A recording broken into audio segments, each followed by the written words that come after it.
Good morning dear student, Siddharth school डोरसर के YouTube channel पर आपका स्वागत है। हमारा टॉपिक चल रहा था ह्यूमन रेस्पिरेटरी सिस्टम अर्थात मानव के श्वसन तंत्र के बारे में यहाँ पे स्टडी कर रहे थे।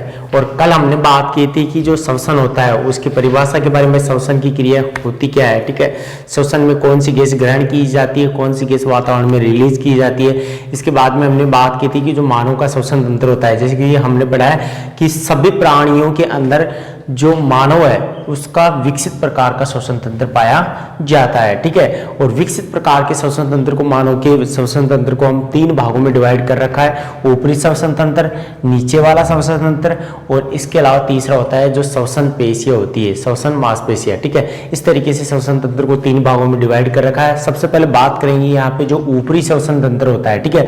आप लोगों के सामने जो डायग्राम बनाया गया है वो मानव के श्वसन तंत्र का है। इसमें देखो कि ऊपरी श्वसन तंत्र किस किस से मिलकर बना होता है। आपका नासिका, देखो यहाँ पे श्वसन का मुख्य भाग जो ऊपरी श्वसन तंत्र होता है, उस जो स्टार्ट होता है, प्रारंभ होता है, वो किससे होता है, नासिका यानी नाक से प्रारंभ होता है, ठीक है। इसके अलावा मुख होता है, वो भी ऊपरी श्वसन तंत्र में होता है। इसके अलावा ग्रसनी और कंठ, ये चार जो भाग होते हैं ये किस में सम्मिलित है, आपके ऊपरी श्वसन तंत्र में सम्मिलित है। इसके बाद में हमने बात की थी आपकी श्वास नली, श्वसनी और आपकी जो लंग्स होते हैं, फेफड़े होते हैं, ये क्या होते हैं, आपके नीचे वाले श्वसन तंत्र में होते हैं, ठीक है। इसके अलावा तीसरे प्रकार की बात की थी जो श्वसन पेशियां होती है, श्वसन मांसपेशियां, उनके बारे में, ठीक है। तो यहाँ पे स्टार्ट करते हैं आपके जो श्वसन तंत्र है उसके भागों के बारे में। तो यहाँ पे मानव के श्वसन तंत्र को तीन भागों में बांटा गया है। मानव श्वसन तंत्र को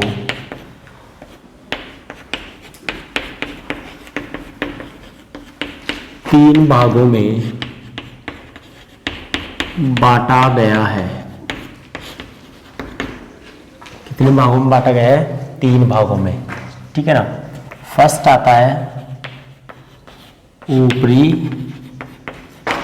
श्वसन तंत्र।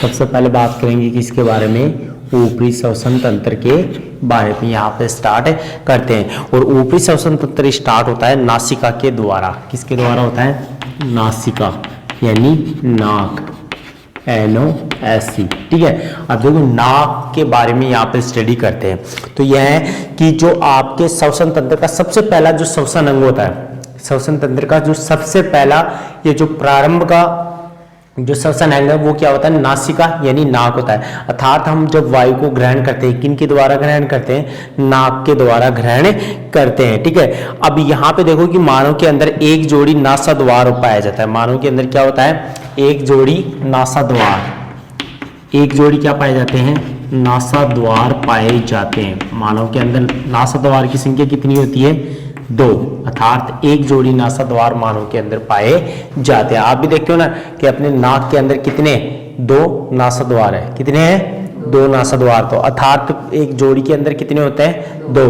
तो अपने नाक की शुरुआत होती है, ठीक है, जो श्वसन तंत्र का प्रथम अंग है उसमें एक जोड़ी क्या पाए जाते हैं, नासाद्वार पाए जाते हैं, ठीक है। जो किसके रूप में होते हैं, एक बड़ी गुहा के रूप में होते हैं। देखो नासाद्वार होते हैं वो किसके रूप में होते हैं, एक बड़ी गुहा के रूप में। गुहा यानी केविटी, एक बड़ी गुहा के रूप में क्या होते हैं, यहाँ पे ये नासाद्वार पाए जाते हैं, ठीक है। जो एक पतली हड्डी व झिल्ली के द्वारा दो भागों में विभक्त होते हैं। अब यहाँ पे देखो कि नाक होता है वो पतली झिल्ली व पतली हड्डी व झिल्ली के द्वारा दो भागों में बटा हुआ है, ठीक है। नासा गुहा का जो पृष्ठ भाग होता है वो क्या कहलाता है, नासाग्रसनी में खुलता है। सॉरी, नासा गुहा का पृष्ठ भाग किस में खुलता है, नासाग्रसनी में। तो नासा गुहा का पृष्ठ भाग नासाग्रसनी में खुलता है। किसमें खुलता है, नासाग्रसनी में। नासा गुहा का पृष्ठभाग मतलब अपना नाक होता है, ठीक है। इसके जो जस्ट ये दोनों जो छिद्र है, इनके जो पीछे वाला भाग है वो किसके अंदर खुल रहा है, नासाग्रसनी। भाई यहाँ से यहाँ तक देखो इस डायग्राम में, ये मान लीजिए कि आपके यहाँ तक ये नासा गुहा चल रही है।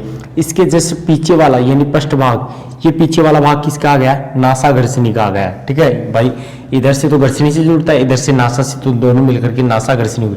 तो यहाँ पे नासा गुहा का पीछे वाला भाग नासा घर्षणी में खुलता है। ठीक है, अब नासा गुहा के अंदर क्या होते हैं कि महीन रोम पाए जाते हैं। ठीक है, इसके साथ ही पतली झिल्ली में क्या होता है, रक्त का प्रवाह होता है, सीलिया पाए जाते हैं और श्लेष्मा पाई जाती है। ठीक है, तो याद रखना कि अपनी नासा गुहा के क्या अंदर क्या होती है, देखो नासा गुहा में एक तो क्या होते हैं, महीन रोम होते हैं। क्या होते हैं, महीन रोम, रोम यानी बाल पाए जाते हैं। ठीक है, इसके अलावा एक पतली झिल्ली पाई जाती है। क्या पाई जाती है, पतली झिल्ली। ठीक है, और ये पतली झिल्ली होती है, ये क्या करती है, श्लेष्मा का स्राव करती है। अपनी नासा गुहा के अंदर क्या होता है, महीन रोम पाए जाते हैं, पतली झिल्ली होती है जो क्या करती है, श्लेष्मा का स्राव करती है। जो क्या करते हैं, यहाँ पे रोम और जो श्लेष्मा होती है ये क्या करते हैं कि अगर मान लीजिए कि हम वायु के साथ में, देखो अपने वायुमंडल में असंख्य सूक्ष्म जीव या धूल के कण मौजूद है। ठीक है ना भाई, अपने आसपास का जितना भी वातावरण है वो पूर्ण रूप से शुद्ध नहीं है। इस वातावरण के वायुमंडल में, इस वातावरण में क्या होता है कि धूल के कण और आपके क्या मौजूद है, कई प्रकार के रोगजनक, ठीक है, कई प्रकार के जो आप मान लीजिए अपशिष्ट होते हैं, ये इस वायु के अंदर मौजूद है। जब हम यह वायु नासा के द्वारा यानी नाक के द्वारा ग्रहण करते हैं, ठीक है, तो इस वायु के अंदर मौजूद जो धूल के कण होते हैं या जो अपशिष्ट होते हैं उनको कौन, जो ये महीन रोम और जो पतली झिल्ली के द्वारा जो श्लेष्मा होती है ये क्या करती है कि नाक के अंदर ही इनको रोक लेते हैं। तो याद रखना कि जो वायु के अंदर जो मौजूद जो धूल के कण होते हैं उनको रोकने का कार्य कौन करते हैं, जो नाक के अंदर पाए जाने वाले जो रोम होते हैं और जो झिल्ली के द्वारा जो श्लेष्मा स्रावित होती है ये क्या करती है कि उस वायु के जो धूल के कण होते हैं उनको नाक के अंदर ही रोक लेती है। केवल शुद्ध वायु कहां पे प्रवेश करती है, फेफड़ों के अंदर प्रवेश करती है। ठीक है ना, तो यहाँ पे जो आपके महीन रोम पतली झिल्ली के द्वारा जो श्लेष्मा होती है ये क्या करती है, वायु के धूल के कणों को अंदर जाने से रोकते हैं। ठीक है, जिसके कारण शुद्ध वायु अपने फेफड़ों में पहुंच पाती है। ठीक है, तो ये तो हो गया किसके बारे में, नाक के बारे में। ठीक है, बी लगा करके यहाँ पे किसके बारे में पढ़ेंगे, मुख के बारे में यानी माउथ। ठीक है,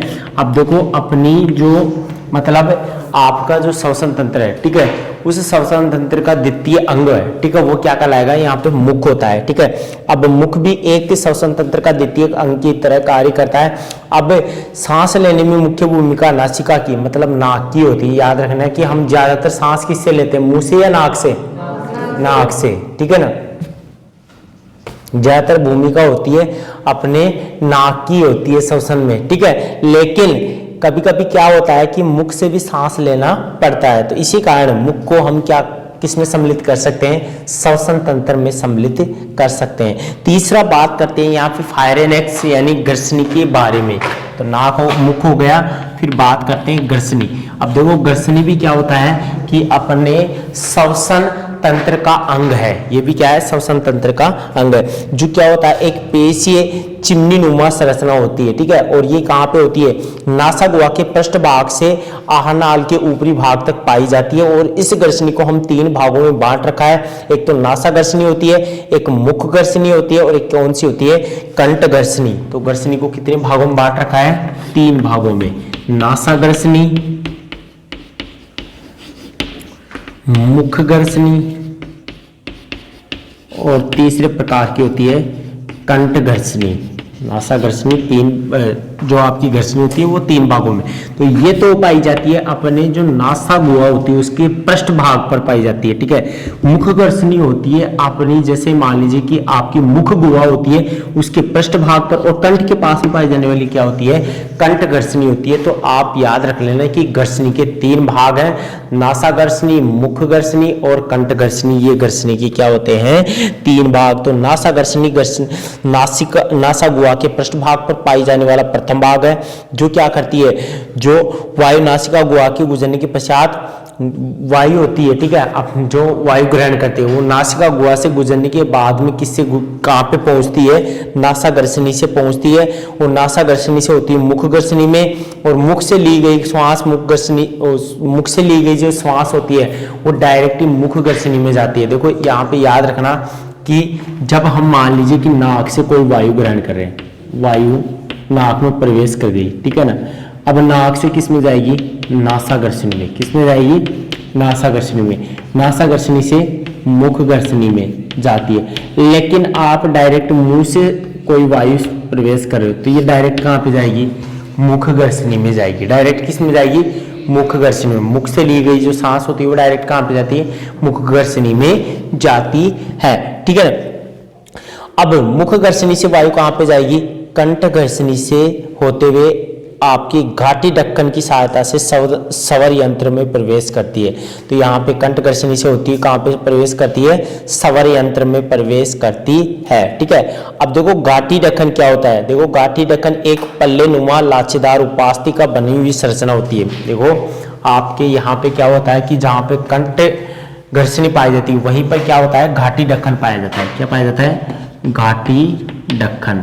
जो घाटी ढक्कन होता है, ठीक है, वो क्या होता है, उपास्थि से बनी हुई संरचना है। किससे बनी हुई संरचना होती है, उपास्थि। देखो अपना शरीर का जो अंतः कंकाल होता है वो अस्थि और उपास्थि दो प्रकार की संरचनाओं से मिलकर बना है। अस्थि होती है जो मजबूत हड्डियां होती है, कठोर होती है, ठीक है। उपास्थि जो लचीली होती है, ठीक है ना, जैसे कि अपना कर्ण पल्लव होता है, इसके अंदर जो पाई जाने वाली जो हड्डी जैसी संरचना वो उपास्थि होती है।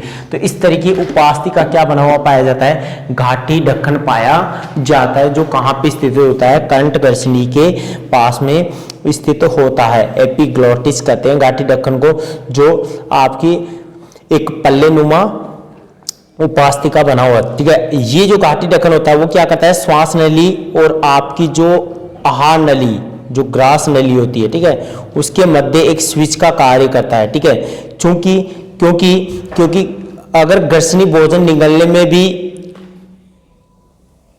घर्षणी क्या करती है, भोजन निगलने में भी सहायक है। ऐसे में एपिग्लोटिस है एक ढक्कन के तौर पर कार्य करता है। यह सुनिश्चित करता है कि वायु श्वास नली में ही जाए और भोजन आहार नली में ही जाए, ठीक है ना।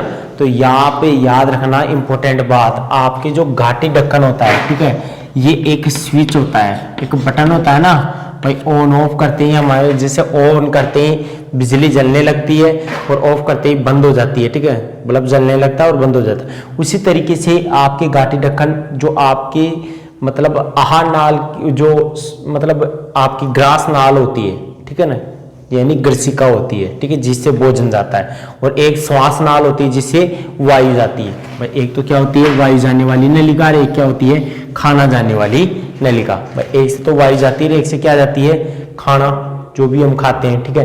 तो यहाँ पे दोनों के ऊपर, दोनों के लिए ये क्या करती है, स्विच। जब मान लीजिए वायु ग्रहण की जा रही है, ठीक है, तो इस समय ये किसके ऊपर रहती है, आपके घाटी ढक्कन किसके ऊपर है भाई, यहाँ पे आपके किसको बंद रखता है, आहार नाल को, ठीक है, ताकि आहार नाल में वायु प्रवेश ना कर सके, ठीक है। या फिर ऐसा मान लीजिए कि जब मान लीजिए कि हम खाना खा रहे हैं, ठीक है, उस समय ये क्या करता है, श्वास नली को ढकता है ताकि भोजन किसके अंदर प्रवेश न कर सके, श्वास नली में। इस तरीके से ये जो घाटी ढक्कन होता है वो आपके श्वास नली और ग्रास नाल दोनों के मध्य एक स्विच का कार्य करता है, ठीक है ना। अब बात करते हैं लैरिक्स। देखो लैरिक्स होता है वो कंठ घर्षणी व श्वास नली को जोड़ने वाली संरचना होती है। भाई जो अपने कंठ घर्षणी और श्वास नाल होती है, ठीक है, इनको जोड़ने वाली जो छोटी संरचना होती है वो लैरिक्स होती है, जो लगभग 9 उपास्थियों से मिलकर बना होता है। ये कितनी उपास्थियों से बनता है, 9, ठीक है। और भोजन को निगलने के दौरान जो आपका घाटी ढक्कन होता है, ठीक है, वो क्या करता है, इस स्वर यंत्र के आवरण के रूप में कार्य करता है, मतलब लैरिक्स का आवरण बनता है, ठीक है, और भोजन को स्वर यंत्र में जाने से रोकता है, ठीक है। इसके अलावा लैरिक्स के अंदर क्या पाए जाते हैं, वोकल कॉर्ड यानी स्वर रज्जु पाए जाते हैं। याद रख लेना कि आपके जो लैरिक्स है, लैरिक्स, ठीक है, ये लैरिक्स वह संरचना होती है जो आपके किसको, कंठ घर्षणी और आपकी जो श्वास नाल दोनों को जोड़ने का कार्य करती है, वो आपकी क्या होती है, लैरिक्स होती है। लैरिक्स के अंदर क्या पाए जाते हैं, स्वर रज्जु पाए जाते हैं। क्या पाए जाते हैं, स्वर रज्जु, ठीक है। और जो ये स्वर रज्जु जैसी संरचना होती है, यही संरचना वो होती है जो क्या करती है कि स्वर उत्पन्न करने का काम करती है, अर्थात यहाँ से आवाज या ध्वनि उत्पन्न होती है।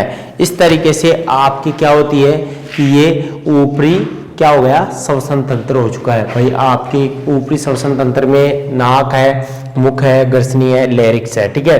और आपकी ग्रसनी के 3 भाग हो गए। ये डायग्राम है जो आपका किसका है, यहाँ पे आपके मानव के श्वसन तंत्र का। तो देखो यहाँ पे समझने की बात यही है कि अपना जो श्वसन तंत्र होता है वो नासिका नाक से शुरू होता है, ठीक है।